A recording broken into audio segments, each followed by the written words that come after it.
গুলি খাইছে একটা। যেখানে বাকিরা চুপ ছিল সেখানে ব্যাপক সাহসিকতার সাথে সামনে আসে যমুনা টিভি।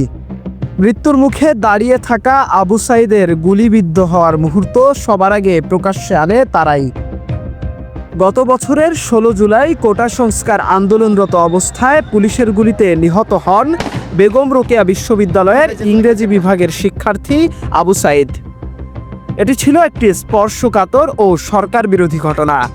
অনেক গণমাধ্যম চাপে পড়ে নিশ্চুপ থাকলেও ভয় না পেয়ে সাহসিকতার সাথে সবার আগে সেই দৃশ্য প্রচার করে যমুনা টিভি, যেখানে আবু সাঈদের গুলিবিদ্ধ হওয়ার মুহূর্ত ধরা পড়ে ক্যামেরায়।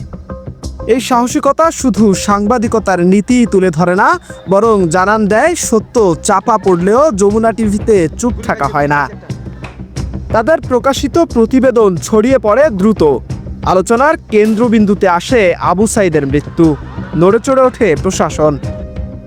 যমুনা টিভি দেখিয়েছে সাহসী সাংবাদিকতার আসল চাবিকাঠি। তাদের এই নীরব বিদ্রোহ এবং সত্য প্রকাশের নৈতিক অবস্থান আজও প্রশংসিত। এটা শুধু একটি প্রতিবেদন ছিল না, ছিল ইতিহাসের অংশ হওয়ার সাহস। মোহাম্মদ মাশরাফি, দৈনিক রূপান্তর।